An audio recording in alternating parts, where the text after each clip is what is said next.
फर्ज और बलिदान। भारतीय सेना के अदम्य साहस की कहानी। एक मनुष्य का जन्म ही कर्मों के अधीन होता है। हर क्षण कर्म करते रहना उसका स्वभाव है। श्री कृष्ण ने रक्त रंजित कुरुक्षेत्र की भूमि पे अर्जुन को कर्म का ही उपदेश दिया था। भाई बहन, माता पिता, गुरु शिष्य, सखा सहपाठी, इन रिश्तों का सत्य के सामने, अपने कर्तव्य के सामने और मातृभूमि के सामने कोई मोल नहीं। ये भगवान श्री कृष्ण ने बताया था। पितामह भीष्म ने स्वयं कहा था कि एक मनुष्य को सबसे ज्यादा प्रेम अपनी मातृभूमि से करना चाहिए। अगर मैंने अपने पिता के लिए अपने मातृभूमि को बिना किसी योग्यता को परखे यूं न छोड़ा होता तो आज ये महाभारत, ये युद्ध न होता।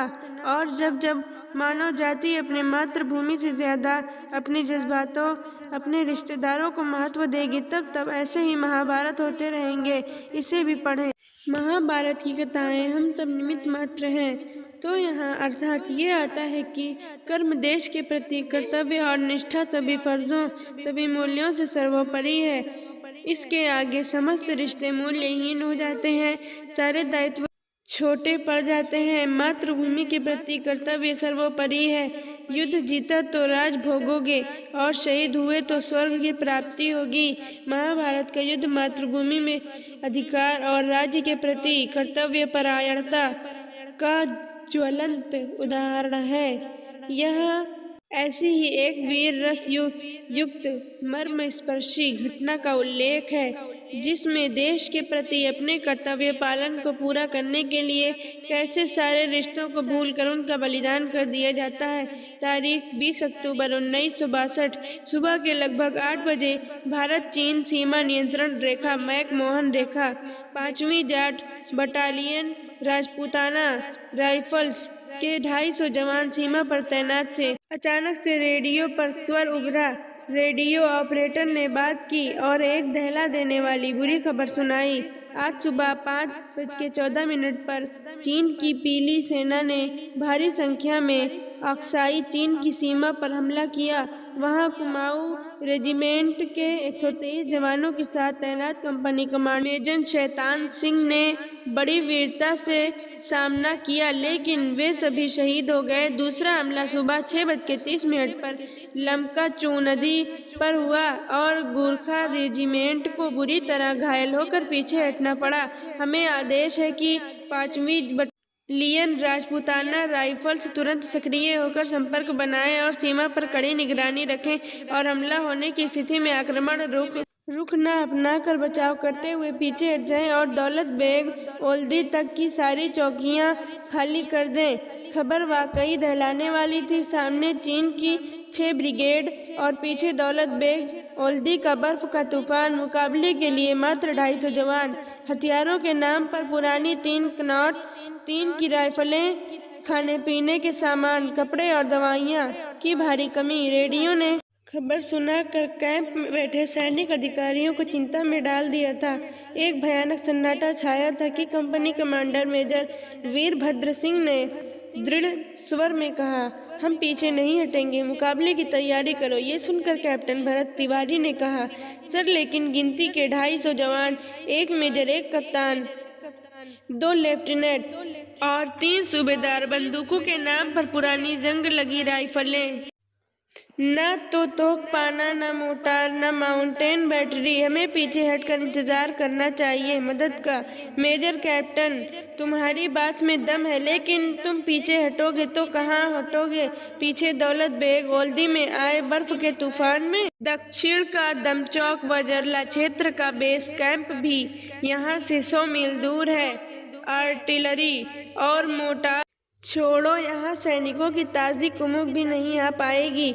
और मुझे विश्वास है कि तुम बर्फ में तूफान में दब कर मरने या पीठ पर गोली खाने के बजाय 50 चीनियों का मार कर शहीद कहलाना पसंद करोगे। Bharat, yes sir. भरत में मुड़कर आवाज लगाई तो लेफ्टिनेंट कृष्णकांत और हरि सिंह, सूबेदार मेजर राम सिंह और नायब सूबेदार रामचंद्र देशमुख के साथ 250 सैनिक कतार में खड़े थे। भरत ओजपूर्ण लहजे में कहना शुरू किया, मेरे जवानों, हमले की तैयारी की जाए। समय बिल्कुल भी नहीं है। बर्फ के तूफान में दबकर मरने से अच्छा है हम शौर्य प्रकट करें। याद रखना, योग में लीन योगी और युद्ध भूमि में लड़ता योद्धा मृत्यु के बाद भी सूर्यमंडल को भेद लेते हैं। इसे 200 साल पुरानी रेजिमेंट ने कभी हार का मुंह नहीं देखा। हमने या तो विजय प्राप्त की है या अपना बलिदान दिया है। सर्वत्र विजय है हमारा ध्येय। ये वाक्य याद रखना। भरत ने भाषण खत्म होने के बाद कहा, कोई सवाल? जवानों ने एक स्वर में कहा, नो सर। भरत, जय हिंद। और 250 जवानों की गगनभेदी आवाज गूंजी, जय हिंद। भरत ने कहा, डिसमिस और सैनिक तैयारियों में जुट जाए। शाम घिर आई थी। अब तक सूबेदार मेजर राम सिंह ने आकर भरत को सैल्यूट किया और बोले, जय हिंद सर। भरत, जय हिंद सूबेदार साहब। तैयारी कैसी है आपकी? राम सिंह, कप्तान साहब, तैयारियां चाक चौबंद है। हरि और कृष्णकांत सब अपने गश्ती दल के साथ अभी लौटे नहीं हैं। आप एक बार मोर्चे का निरीक्षण कर ले तो बेहतर होगा। भरत राम के साथ गया और मोर्चेबंदी को देखकर लौट आया। रात घिर आई थी। कृष्णकांत और हरि थके मांदे गाफिल पड़े थे। अपने दल के साथ भोजन तैयार हो रहा था और काफी जवान अपनी अपनी जगह सतर्क और सीमा पर आंख गड़ाए बैठे थे। भरत ने अपने कंपनी कमांडर की ओर देखा और बोला, सर जी, पता नहीं क्यों कुछ अनिष्ट आशंका हो रही है। परिस्थितियां बिल्कुल अनुकूल नहीं है। इस बार चीनी ने बड़ी तैयारी से हमला किया है, वरना गुरखा रेजिमेंट को पीछे हटना पड़ा। विश्वास नहीं होता। मेजर ने एक नज़र कप्तान पर डाली, फिर जलती आग की ओर देखते हुए बोले, मैंने विश्व युद्ध देखा है कैप्टन। 1942 में इसी राजपूताना राइफल से कमीशन मिला था मुझे। सेकंड लेफ्टिनेंट की रैंक पर सेना की सबसे खतरनाक और शक्तिशाली SS बटालियन को रौंद कर रख दिया था मैंने। न जाने कितने जर्मनों को यमलोक भेजा है। परिस्थितियां यहाँ से भी खराब थीं। गोलियां खत्म होने पर संगीनों के सहारे लड़ाई लड़ी है। लगता था कि बस अंत आज ही है, लेकिन हर बार विजय मिलती और बच जाता। ब्रिटिश अफसर तक कायल थे मेरी बहादुरी के। न जाने कितने देसी विदेशी सैनिकों और अधिकारियों के प्राण रक्षा मैंने की है। विश्व युद्ध समाप्त हुआ 1995 में और ठीक 3 साल बाद कश्मीर में पाकियों को दौड़ा कर मारने पर चक्रवीर मिला और आज इन अफीमर्ची चीनियों की बारी है। कैप्टन, याद रखना, कर्तव्य पथ पर जो भी मिले मृत्यु या विजय, यह भी सही वह भी सही। भरत चुपचाप सुनता जा रहा था। उसने पूछा, सर आपके परिवार में कौन कौन है अभी? मेजर ने कहा, बड़े भाई साहब, भाभी, उनके बच्चे और एक छोटी बहन थी जिसकी कब शादी हो गई। भरत ने पूछा, सर आपने शादी नहीं की है? मेजर ने कहा, नहीं। तो भरत पूछ बैठा, क्यों? मेजर हंस पड़े और बोले, लो शायद दोबारा मौका न मिले। सुन लो दिल का हाल। उसका नाम परिणीति था।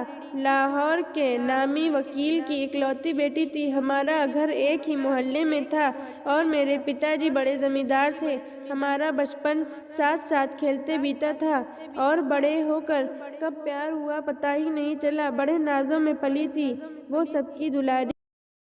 मैं भी सबका प्यारा था, लेकिन अपनी बदमाशियों के कारण पिताजी अक्सर कुटाई कर देते थे।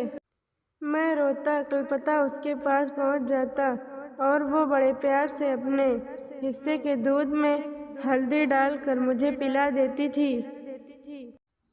22 साल की उम्र में मैं सेना में भर्ती होकर देहरादून चला आया। बड़े भाई साहब भी परिवार दिल्ली आ बसे और यहीं अपनी डिस्पेंसरी खोल ली। छोटी बहन का विवाह भी यहीं दिल्ली में कर दिया था। पिताजी के देहांत के बाद लाहौर की संपत्ति बेचकर मां को अपने पास बुला लिया। 1945 में विश्व युद्ध समाप्त हुआ और मैं लौटा तो मेरी शादी की बात परिणीति के साथ शुरू हुई, लेकिन 1946 में मां के देहांत के बाद फिर मेरी शादी 1 साल के लिए रुक गई। सन 1947 में भारत को चीर कर 2 टुकड़ों में बांटा गया। हम स्वतंत्र हो गए। भारत के काफ़ी मुसलमान बड़े शौक के पाकिस्तान गए और वहाँ से हिंदू, सिख, ईसाई और अन्य धर्मों के लोगों को मार पीट लूट कर वहाँ से भगाया जाने लगा। पाकिस्तान से आने वाली हर ट्रेन में केवल लाशें भरी होती, रक्त रंजित, क्षति विक्षत शव, क्या बच्चे, क्या बूढ़े, क्या जवान, महिलाएं, लड़कियां और तो और छोटी छोटी बच्चियों की बलात्कृत भत्स शव। लाहौर से आने वाली हर ट्रेन की एक एक लाश पलट कर देखी थी मैंने और बड़े भाई ने। 4 दिनों तक भूखे प्यासे बावले दौड़ने के पश्चात मुझे उसकी और उसके पूरे परिवार की लाश का तोहफा मिला था मेरे पाकिस्तानी भाइयों की ओर से। मानते हो कैप्टन, युद्ध भूमि में 100 सैनिकों को मशीन गन से भून देने के बाद तुम्हें उबकाई नहीं आएगी, तुम्हारा जी नहीं कचोटा, तुम्हें उन पर दया नहीं आती, क्योंकि वे भी तुम्हारी तरह सिपाही थे और इससे ज़्यादा सम्मानजनक मृत्यु उन्हें कहीं और न मिलेगी। तुमने किसी निरपराध की हत्या नहीं की है या न तो किसी का बलात्कार किया है, लेकिन वो विभत्स हत्याएं परिणीति के साथ दुष्कर्म के बाद हत्या कर दी गई थी। उसके मृत शरीर को नोच डाला गया और तो और उसके छोटी बहन जो केवल 12 साल की थी उसे भी न बख्शा था। पूरे डिब्बे में न जाने और कितने ऐसे मृत लोग पड़े थे। परिणीति मेरे मन में बड़ी गहराई तक रची बसी थी और मैं उसका शव देख जड़ रह गया था। छोटी बहन और भाई साहब ने कई रिश्ते देखे पर मैं न माना। कैसे मैं भूल जाता परिणीति को, उसके लहूलुहान शव को, कैसे कैप्टन, कैसे कहते कहते मेजर का गला रूंध गया। भरत ने मेजर के कंधे पर हाथ रखकर कहा, सॉरी सर। मेजर ने अपनी नम आंखें पोंछीं और भरत से पूछा, तुम बताओ तुम्हारी शादी हुई या नहीं? भरत बोला, हो गई है सर। और फिर सकुचाते हुए बोला, मधुरिमा मिश्र से मधुरिमा तिवारी बनाने में बड़े पापड़ बेलने पड़े। मेजर ने हंसते हुए कहा, अच्छा तो मेरे सेकंड इन कमांड को पापड़ बेलना भी आता है। मैंने सोचा तुम केवल अचूक निशाना लगाने और फौजी कमांड के अलावा बिल्कुल बेकार हो। मेजर ने फिर पूछा, और बच्चे? भरत ने जरा यादों में खोकर कहा, सर एक बच्ची है, 6 माह की, कृति नाम है, और मैंने तो अभी उसे देखा भी नहीं है। यहाँ से लौटूंगा तभी भेंट होगी। बातों का सिलसिला चलता रहा और अगली सुबह घिर गई। अगला दिन 21 अक्टूबर 1962 पूरी तरह शांत रहा, जैसे तूफान आने के पहले समुद्र शांत हो।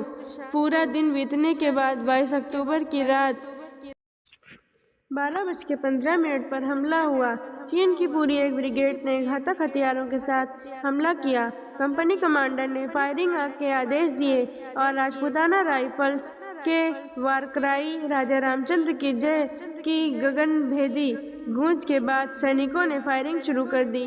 पैदल चीनी आगे बढ़ते और गोली खा कर गिर पड़ते, लेकिन कब तक? धीरे धीरे कारतूस लगभग खत्म हो गए तो भरत ने फायरिंग धीमी करने के आदेश दिए। उधर चीनी कमांडर ने भी भांप लिया कि दुश्मन की बंदूक खाली है और उसने पूरी ब्रिगेड को एक झोंक दिया। भरत ने फिर फायरिंग शुरू कर दी और वातावरण सैनिकों की चीखें, बारूद की गंध और गोलियों की आवाज़ से फिर से भयावह हो गया था।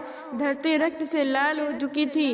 मशीन गनों के आगे आगे 3-0-3 की राइफल कब तक टिकती? कुछ की बंदूक खराब हो गई थी तो कुछ के कारतूस खत्म हो गए थे। अचानक एक ग्रेनेड कैंप में गिरा और जोरदार धमाके के साथ company commander major Veerbhadra Singh शहीद हो गए थे। भरत की आंखों में आंसू आ गए थे। उसने देखा राम सिंह मृत पड़े थे। लेफ्टिनेंट हरि कृष्णकांत को फर्स्ट एड दे रहे थे कि कार्बाइन की 7 से 8 गोलियां उनके सीने में धंसती चली गईं और वह वहीं जमीन पर गिर गए। भरत की बंदूक में बुलेट फंस गई थी। वह झल्ला उठा। आसपास देखा तो 20 कदम पर हरि की राइफल पड़ी थी। भरत बड़ी सतर्कता से कोहनी के बल रेंग कर गया और बंदूक लेकर लौटने के बाद जैसे ही अपनी पोजीशन पर चढ़ना चाहा, 3 से 4 गोलियां उसके पेट और जांघों में आ गईं। भरत कुछ पल दम साधे पड़ा रहा, फिर साहस बटोर रेत की बोरी पर चढ़कर गोली चलानी शुरू की, लेकिन 5 से 7 फायर मैगनीज खाली हो गई थी। उसने देखा तो बैग में 2 ग्रेनेड बाकी थे। चौकी पर तैनात सारे जवान शहीद हो चुके थे और चीनी लेफ्टिनेंट सबसे आगे सैनिकों को लिए बढ़ता आ रहा था। भरत के मुंह से खून निकल रहा था। उसने कोहनी से होंठ पोंछे।